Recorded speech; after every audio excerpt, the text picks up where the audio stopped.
السلام علیکم ورحمۃ اللہ وبرکاتہ۔ آج کی اہم ترین خبروں اور ان پر تبصروں کے ساتھ آج یوٹیوب چینل کی طرف سے میں ہوں حافظ عبداللہ اسلام۔ آج کی پہلی اور اہم ترین خبر، ترجمان پاک فوج D G I S P R general Ahmed Sharif Chaudhry کا کہنا تھا کہ ایسے شواہد موجود ہیں کہ اس بار سمندر کے راستے سے بھارت کوئی کارروائی کر سکتا ہے۔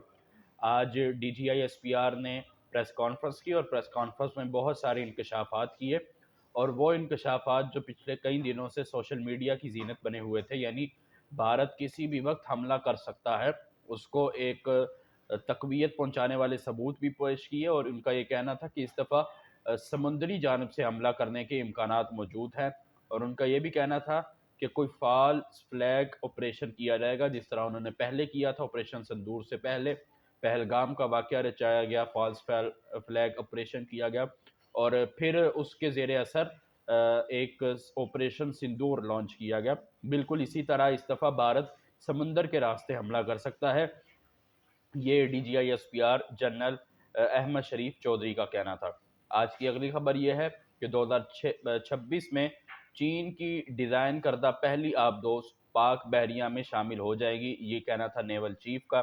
ایڈمرل نوید اشرف۔ 2026 میں چین کی ایک ایسی آبدوز پاک بحریہ میں شامل ہوگی جو بغیر پائلٹ نظام اور الیکٹرانک وارفیئر میں چین سے تعاون بڑھا رہے ہیں، اور یہ آبدوزیں $5 ارب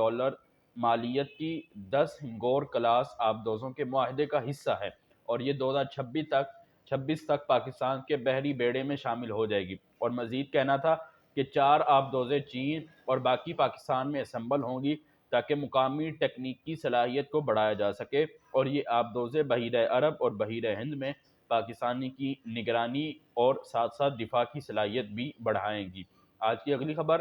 نائب وزیر اعظم اسحاق ڈار استنبول ترکی کے شہر پہنچ گئے، غزہ کی صورتحال میں اہم اجلاس میں شریک کریں گے۔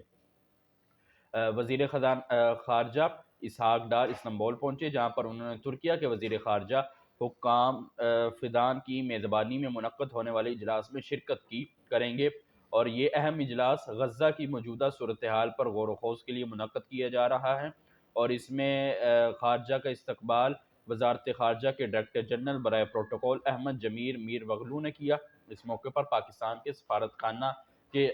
حکام بھی موجود تھے۔ اگلی خبر، D G I S P R کا بیان یہ ہے کہ پاکستان نے امریکہ کو اپنی سرزمین سے افغانستان پر حملوں کی اجازت نہیں دی۔ یہ افغانستان کا پروپیگنڈا ہے، یعنی وہ پروپیگنڈا جو پچھلے کئی ہفتوں سے افغان حکومت کر رہی تھی یا طالبان کی طرف سے مسلسل آ رہا تھا کہ امریکہ پاکستان کی زمین کو استعمال کر کے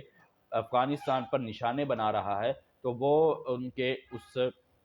جو بیانیے کا رد کیا ہے آج D G I S P R نے۔ ان کا یہ کہنا تھا کہ امریکہ پاکستان سے ڈرون کے ذریعے افغانستان میں کارروائی کر رہا ہے، یہ افغان میڈیا کہتا ہے، لیکن ایسا بالکل نہیں ہے، یہ حقیقت کے برعکس ہے، اور انہوں نے وہ بیانیہ جو افغان میڈیا پچھلے کئی ہفتوں سے پیش کر رہا تھا اس کو بالکل رد کر دیا ہے۔ اگلی خبر، بھارت بیرونی ملک میں اپنے واحد فوجی اڈے سے ہاتھ دھو بیٹھا، اور یہ اڈا تاجکستان کی اینی ایئر بیس یعنی خالی کروا دی گئی ہے۔ 2022 میں اینی ایئر بیس خالی کر دی تھی، اور یہ اس کا اعلان آج کیا گیا ہے، اور 2021 میں افغانستان سے بھارتی شہریوں کے انخلاء کے دوران اس کو استعمال بھی کیا گیا تھا، لیکن یہ اب خالی کر دی گئی ہے کیونکہ 2 طرفہ معاہدے کی میعاد ختم ہو چکی ہے، اور تاجکستان نے اب مزید معاہدہ نہ کرنے کا فیصلہ کیا ہے۔ اس میں SU-30 MKI ہیلی کاپٹر اور لڑاکا طیارے بھی تعینات تھے، جس کو اب فضائی اڈے کو آخری بار جو استعمال کیا گیا تھا وہ 2021 میں کیا گیا تھا، اور مکمل انخلاء اب ان کا ہو گیا ہے، یعنی مکمل طور پہ خالی اب ہوئی ہے، لیکن 2022 میں اس کا عمل شروع کر دیا گیا تھا۔ آج کی اگلی خبر، وزیر اعظم کی پی پی سے یعنی پاکستان پیپلز پارٹی سے 27ویں ترمیم کی حمایت کی درخواست، بلاول نے تفصیلات جاری کر دی، اور بلاول نے یہ کہا کہ وزیر اعظم نے یا موجودہ حکومت نے پیپلز پارٹی سے 27ویں ترمیم کی حمایت کی درخواست کی، اور اس ترمیم میں بہت سی ایسی چیزیں شامل تھیں جن کا انہوں نے ذکر بھی کیا، جس میں ججز کے تبادلے شامل تھے، این ایف سی میں صوبائی حصے کا تحفظ کرنا بھی 27ویں ترمیم میں شامل تھا، آرٹیکل 243 میں ترمیم، تعلیم اور آبادی کے منصوبہ بندی، وفاق میں واپسی کی ترمیم بھی شامل تھی، اور اس طرح کی بہت ساری ایسی ترمیم شامل تھیں جو 27ویں ترمیم میں شامل کی گئی ہیں۔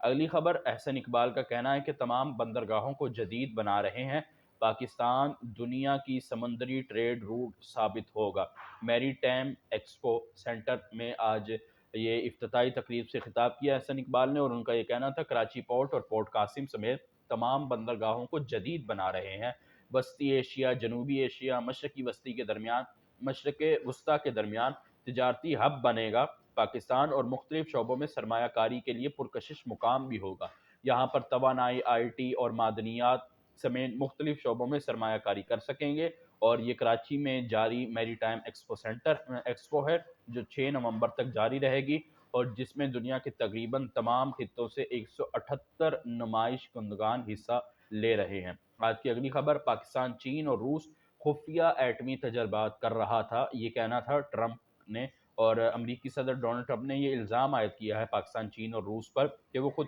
خفیہ طور پر ایٹمی ہتھیاروں کے تجربات حاصل کر رہا ہے، اور جبکہ ان کا کہنا تھا کہ امریکہ واحد بڑی طاقت ہے جو ان تجربات سے باز ہے۔ امریکی ٹی وی پروگرام 60 منٹس کو دیے گئے انٹرویو میں ٹرمپ نے کہا کہ انہوں نے پینٹاگون کو فوری طور پر ایٹمی تجربات دوبارہ شروع کرنے کی ہدایت دے دی ہے، اور اس کے ان کے بقول شمالی کوریا، پاکستان اور دیگر ممالک ایٹمی تجربات کر رہے ہیں، مگر وہ اس کا اعلان نہیں کرتے۔ اس